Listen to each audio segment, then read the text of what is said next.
ஓம் சாந்தி. 26/8/2024 B K. Surajbhai அவர்கள், mount Abu, Rajasthan. Krishna ஜெயந்திக்காக உங்கள் அனைவருக்கும் என்னுடைய மனமார்ந்த நல்வாழ்த்துக்கள். பிராமணர்களாகிய நாம் அனைவருக்கும் இந்த கிருஷ்ண ஜெயந்தி மிகவும் உலகத்தினரை விட தனிப்பட்டதாகும். இன்று காலை முதல் இரவு வரை உலகத்தில் இருப்பவர்கள் கிருஷ்ண ஜெயந்திக்காக விரதம் இருப்பார்கள், பூஜை செய்வார்கள், கிருஷ்ணரின் பாடலை பாடுவார்கள், அவரை மகிமை செய்வார்கள். ஆனால் பிராமணர்களாகிய நாம் ஸ்ரீகிருஷ்ணருக்கு அழைப்பு கொடுக்கின்றோம். கண்டிப்பாக விரைவில் ஸ்ரீகிருஷ்ணர் வந்து விடுவார். சத்தியுகத்தின் ஆரம்பம் ஸ்ரீகிருஷ்ணர் மூலமாகத்தான் துவங்கும். அவருடன் நாம் இருக்க விரும்புகின்றோம். பக்தர்கள் கூட ஸ்ரீகிருஷ்ணரின் மீது மிகுந்த அன்பு செலுத்துகின்றார்கள். ஆனால் ஒரு விஷயத்தை சிந்திக்க வேண்டும். ஸ்ரீகிருஷ்ணர் நம் மீது அன்பு செலுத்துகின்றாரா என்று இதை நாம் சிந்திப்போம்.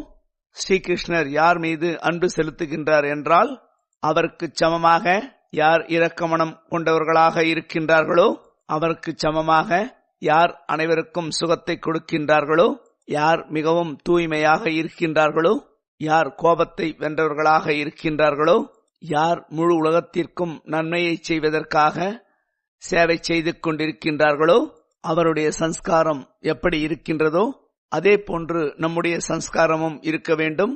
அப்பொழுது அவருடன் நாம் வருவோம். ஸ்ரீகிருஷ்ணர் தனக்குள் ஞான ரத்தினங்களை நிரப்பிக் கொண்டார்.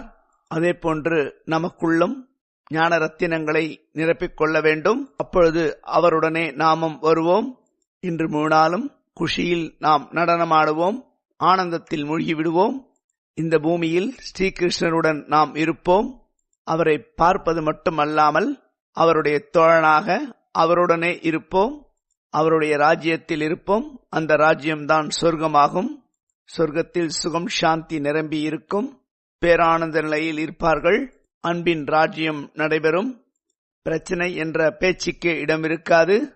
கலியுகம் கார் இருளாகும். ஆனால் சத்தியுகம் என்பது பிரகாசமான வெளிச்சம் நிறைந்த உலகமாகும். சத்தியுகத்தை பற்றி கற்பனை கூட செய்து பார்க்க முடியாது, அவ்வளவு உயர்ந்ததாக இருக்கின்றது. ஸ்ரீகிருஷ்ணர் கலியுகத்தில் வர முடியாது. அவருடைய கால்கள் தமோ பிரதானமான இந்த பூமியில் படாது. 5 தத்துவங்களும் தூய்மையாகிவிட வேண்டும். இயற்கையும் பியூராக இருக்கும். இந்த கலியுகத்தில் இருக்கக்கூடிய அசுத்தமான மனிதர்கள், தாமசீக மனிதர்கள் அவர்களுடைய தேகத்தை விடுத்து தன்னுடைய வீட்டிற்கு திரும்பச் சென்று விடுவார்கள். இந்த பூமி சத்துவ பிரதானமாக மாறிவிடும். அப்பொழுது ஸ்ரீகிருஷ்ணர் இந்த பூமிக்கு வந்து விடுவார். இதற்கான தயாராவோம் மற்றும் உயர்ந்த காரியங்களை செய்வோம். நம்மை நாம் தூய்மையாக மாற்றிக்கொள்வோம். நம்முடைய தூய்மை தூய்மையான ஆத்மாக்களுக்கு அழைப்பு கொடுக்கும். சிவபாபா இந்த பூமியை சொர்க்கமாக மாற்றுவதற்காக வந்திருக்கின்றார். இன்று 3 நாளும் ஆனந்தத்தில் நாம் மூழ்கிவிடுவோம். உலகத்தில் இருப்பவர்கள் விரதம் இருப்பார்கள். நாமும் சில விரதங்களை மேற்கொள்வோம். இன்றைய நாள் நம்முடைய வாழ்க்கையில் நினைவு சின்னமாக மாறிவிட வேண்டும். இன்று முதல் இதை செய்ய மாட்டோம், இதை செய்வோம் என்று உறுதி எடுத்துக் கொள்வோம். உங்களுடைய உறவுகளில் மோதல்கள், குடும்பத்தில் பிரச்சனைகள், சுயநலம், துக்கம், இவை அனைத்தையும் சரி செய்வதற்காக இன்று விரதத்தை எடுத்துக் கொள்ளுங்கள். தியாகம் செய்யுங்கள். தூய்மையின் விரதத்தை மேற்கொள்ளுங்கள். அமைதியின் விரதத்தை எடுத்துக் கொள்ளுங்கள். மற்றவர்கள் ஏதாவது தொந்தரவுகள் செய்கின்றார்கள் என்றால் அமைதியாக இருக்கக்கூடிய விரதத்தை எடுத்துக் கொள்ளுங்கள். அப்படிப்பட்ட ஆத்மாக்களிடம் நீங்கள் சண்டையிடக்கூடாது.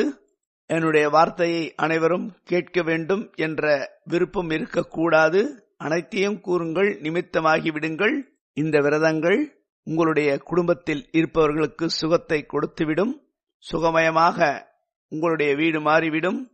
இனிப்பை உண்பார்கள். நீங்கள் ஆனந்தத்தில் மூழ்கிவிடுங்கள். இனிப்பை சாப்பிடுகின்றார்கள்.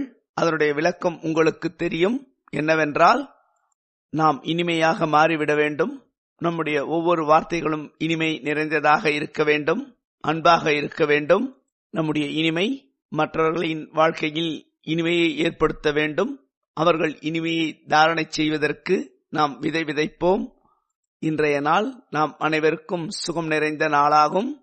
நம்முடைய கண்களில் ஸ்ரீகிருஷ்ணரை பார்ப்போம், சொர்க்கத்தை காண்போம். நம்முடைய கண்கள் மூலமாக இந்த காட்சிகள் மட்டுமே தென்பட வேண்டும். நம்முடைய சொர்க்கம் வரப்போகின்றது. இந்த பூமியில் ஸ்ரீகிருஷ்ணர் வந்துவிடுவார். இது தேவலோகமாக இருக்கும். தேவதைகள் நடமாடுவார்கள். அவருடைய சாம்ராஜ்யம் இந்த பூமியில் உருவாகிவிடும். சுகம் நிறைந்த வாழ்க்கையை வாழ்வோம். தூய்மை, அமைதி, அன்பு மற்றும் பேரானந்தம் இந்த பூமியில் நிரம்பி இருக்கும். இன்று நாம் நம்முடைய கண்கள் மூலமாக எதிர்காலத்தை பார்ப்போம், சொர்க்கத்தை காண்போம். இன்று முழுநாளும் நம்முடைய எதிர்காலத்தின் நஷாவில், குஷியில் நிலைத்திருப்போம். எப்படி பிரம்ம பாபாவிற்கு எதிர்காலத்தின் நஷா இருந்ததோ அதே போன்று எதிர்காலத்தின் நஷாவில் மூழ்கியிருந்து சுகத்தையும் ஆனந்தத்தையும் அனுபவம் செய்து கொண்டே இருப்போம். ஓம் சாந்தி.